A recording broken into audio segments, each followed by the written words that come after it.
초지일관은 매우 높은 덕목으로 간주됩니다. 신뢰할 만하고 함께 일할 만한 사람으로 여겨집니다. 그러나 과연 초지일관이 모든 경우에 다 옳고 좋은 것인지 다시 생각해 볼 필요가 있겠습니다. 초지일관은 그 뜻이 좋고 그 환경에 큰 변동이 없이 비슷할 때에는 좋은 덕목이 될 수 있습니다. 하지만 전혀 예상치 못한 돌발 변수가 나타났음에도 초지일관이라는 생각에 집착하고 주변의 시선을 의식하여서 변화에 새롭게 적응하지 못하면 낭패를 볼 수도 있습니다. 사도 바울로 변화되기 전 사울은 유대교의 열렬한 신봉자였고 왕성한 전투적인 활동가였습니다. 사울이 다메섹 도상에서 부활하신 예수님을 만나고서도 초지일관을 내세워 계속 유대교에 머무르려고 했다면 사울은 어떤 인생을 살았을까요? 유대교와 예수님 사이에서 계속 갈등하면서 아무것도 할 수 없는 괴롭고 불행한 인생을 살았을 것입니다. 하나님께서 사울이 예수님을 영접하고 변화되도록 불가항력적으로 강권하셨습니다. 그래 사울이 유대교적 신념 체계에 대한 초지를 버렸습니다. 예수 그리스도, 하나님 나라, 복음이라는 새로운 신앙을 받아들이게 되었습니다. 사도 바울은 예수님, 하나님 나라, 복음에 초지일관하게 헌신을 했습니다. 아무리 어려운 박해와 고난을 만나도 그의 초지일관은 흔들리지 아니했습니다. 자기에게 어떤 것이 유리하고 불리한지 그것이 기준이 되어서 자주자주 인생의 초지를 바꾸는 것은 자기 정체성에도 혼란을 주는 좋지 않은 행위입니다. 죽 끓듯 변덕스러운 것은 결코 좋은 모습이라 할 수 없습니다. 물론 잘못된 초지임이 분명하면 주저 말고 내버려야 합니다. 이를테면 정신이라는 사람이 장사꾼 같은 논리로 초지일관한다면 모두를 불행하게 만들죠. 지금 이런 사람이 우리나라의 운명을 좌지우지하는 것 같아서 정말 당혹감을 금할 수가 없습니다. 최근에 어떤 사람이 회고록에 그것이 아주 적나라하게 까발려지고 있는데 참 우리 한국 민족으로서는 참담함을 금할 수가 없습니다. 그런 사람들의 초지는 공동체의 보편적인 가치의 공동선으로 단연코 바꾸어져야 합니다. 사울은 하나님의 뜻을 잘못 이해하고 잘못된 삶으로 이끄는 유대교의 신념 체계를 단호하게 청산했습니다. 그리고 그의 생애 전체를 예수 그리스도, 하나님 나라, 복음을 위한 헌신으로 초지일관했던 것입니다. 그러나 사도 바울은 복음을 위한 헌신의 방안에서는 변화무쌍한 현실적인 조건과 상황에 따라 그때그때 유연하게 대처를 하였습니다. 실천 방안까지 무리하게 초지일관하지는 아니했던 것입니다. 이를 두고 누가 실천의 일관성이 없다고 비난할 수 있겠습니까? 아시아에 사는 사람들에게는 그에 맞는 방법을 쓰고 유럽에 사는 사람에게는 그에 맞는 방법을 사용하는 것이 옳은 것 아니겠습니까? 유대인에게 효과적인 방법이었다고 유럽인에게도 좋은 방법이라고 장담할 수는 없는 것입니다. 유럽인에게 효과적인 방법을 찾아서 변화를 주어야 하는 것입니다. 사도 바울의 에베소 사역은 이 점에서도 새로운 전환점이 되었습니다.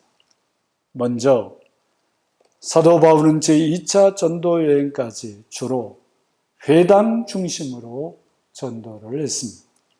어디를 가나 어디에나 퍼져 있던 유대교 회당에 들어가서 복음을 전했습니다.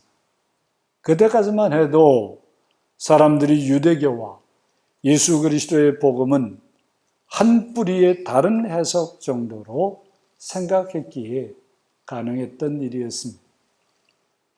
그 회당에서 문제가 생기면 사도 바울은 이방인들에게 복음을 전하고 다른 지역으로 옮겨가서 그곳에 있는 회당에서 복음 사역을 하였습니다. 그런데 제3차 전도 여행의 주 사역지 에베소에서 새로운 변화가 일어났습니다. 에베소에서도 처음에는 회당에서 복음을 전했습니다. 석 달 동안 아주 담대하게 하나님 나라 복음을 전했습니다.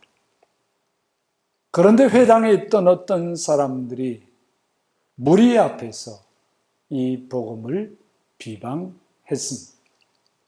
강력한 조직적인 저항이 일어났던 것입니다. 사도 바울은 그들과 다투지 않았습니다. 회당을 떠났습니다. 그리고 이웃에 있는 두란노 서원에서 제자들 따로 세우고 날마다 복음을 가르쳤던 것입니다.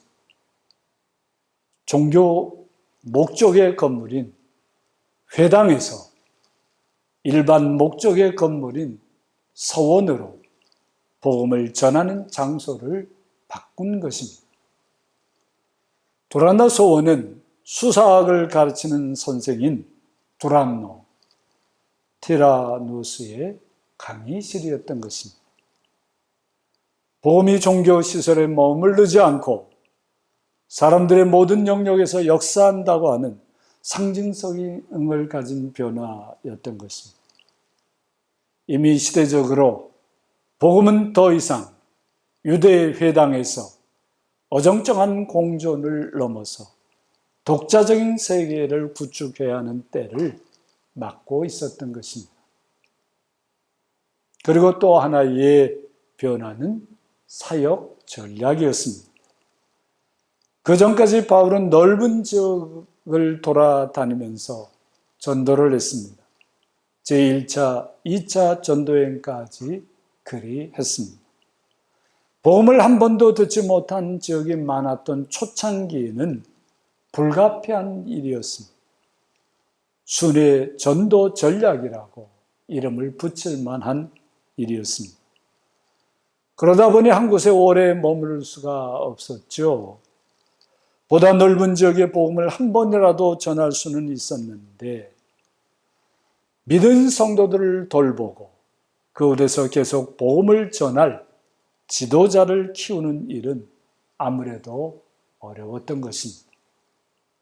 사도 바울은 이 문제를 늘 고민했을 겁니다.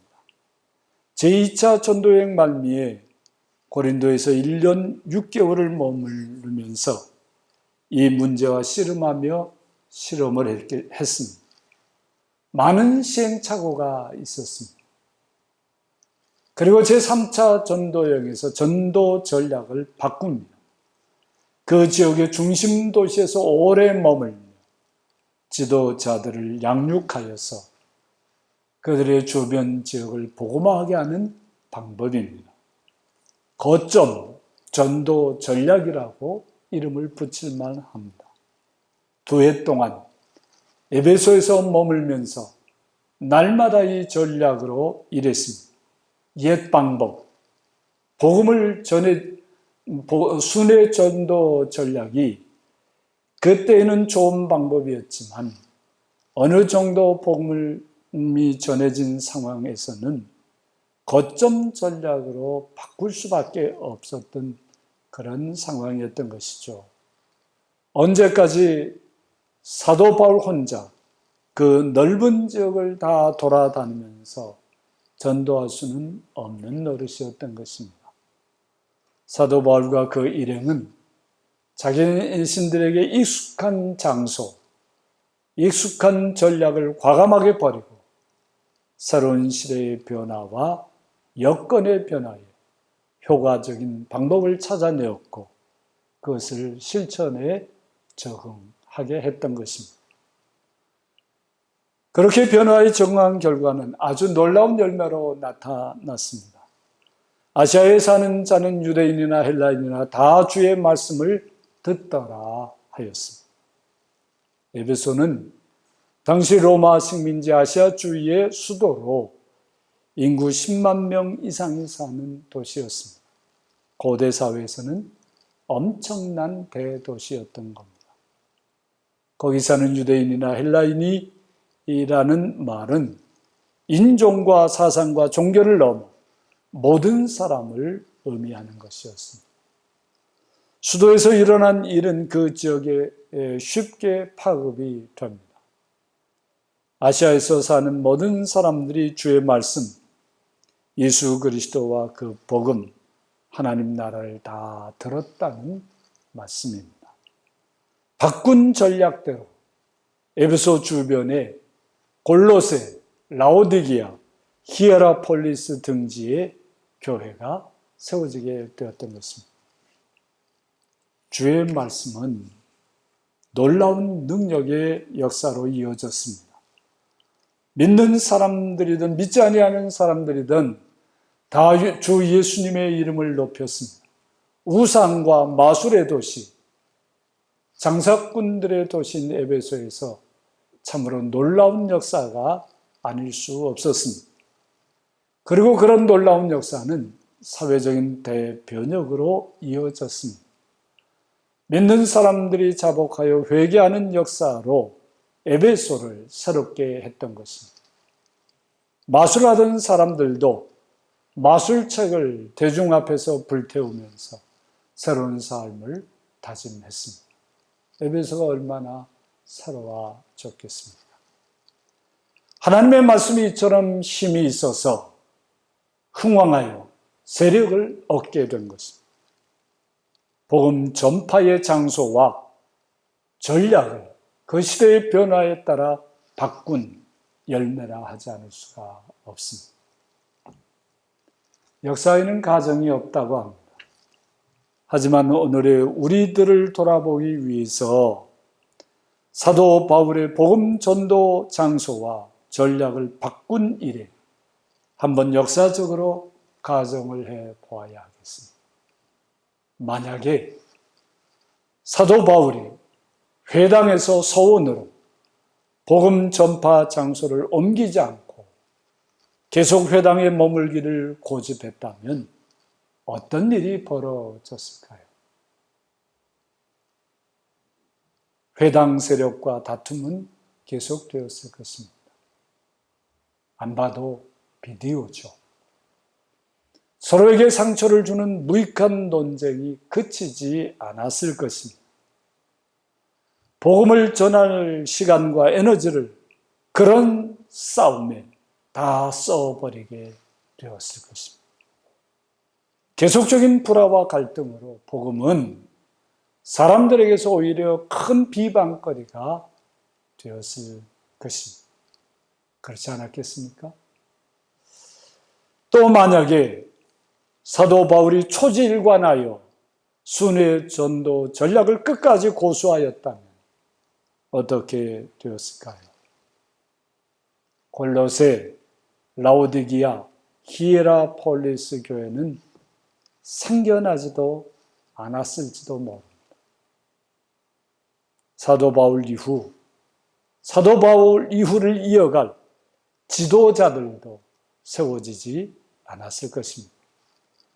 에베소의 놀라운 복음 역사는 이루어지지 않았을 것이고 기독교 역사도 지금과는 아마 많이 달라졌을 것입니다. 코로나19 전환은 이미 우리 삶에 많은 것을 변화시켰습니다. 아마도 코로나19 재난이 종식된 후에도 옛날로 돌아가기는 어려울 것입니다. 이런 변화된 시대와 상황에서 교회와 성도들은 어찌 해야 하겠습니까? 옛 방식대로 초지일관해야 할까요? 물론 예수 그리스도 하나님 나라 복음은 어떤 경우라도 흔들리지 않고 초지일관 붙들어야 합니다. 그러나 복음을 누리고 전파하는 방법은 이전에 익숙한 것에서 머물러 있을 수는 없습니다. 머물러 있고자 해도 머물 수가 없을 것입니다. 우리는 무엇을 어떻게 변화시켜야 할지 코로나19가 종식되기 전에 그것을 찾아내야 합니다. 이를 위해서 교회와 성도들은 더 깊이 기도해야 할 것입니다. 어디서든지 이 일을 가지고 깊이 기도해야 합니다. 전파되는 하나님의 말씀을 붙잡고 깊이 묵상해야 합니다.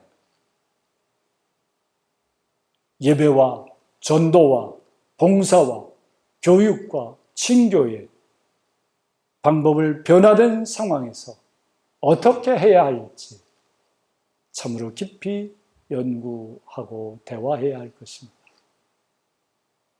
여러분들이 개인적으로 살아가는 삶에서도 코로나19 이후 나의 삶을 어떻게 세워가야 할까? 이거를 깊이 고민하며 살펴야 할 것입니다. 변화된 상황에 위축되어서는 안 됩니다. 코로나19 이후의 세상에 겁낼 필요도 없습니다. 하나님의 섭리 속에서 세상이 변화되는 것은 언제나 있어 왔던 것입니다. 코로나19 이후라고 해서 하나님이 안 계신 것도 아니고 코로나19 이후라고 해서 복음의 능력이 사라지는 것도 아닙니다. 위축되어서는 안 됩니다. 두려워할 필요도 없습니다. 오히려 코로나19 이후의 세상을 예수 그리스도 하나님 나라 복음의 본질을 더 깊고 풍성하게 누리며 확장할 수 있는 기회로 삼고 그 방안을 함께 찾아야 하겠습니다. 성도 여러분, 벌써 여러분들이 태어날 때 하고 지금하고는 세상이 많이 달라졌죠? 얼마나 편리한 기기가 많이 생겼습니다. 저는 생각지도 못했던 많이 생겼죠. 이제 그것들을 다 이 복음을 누리고 복음을 전하고 복음과 함께 살아가는 일에 어떻게 쓸 수 있을까?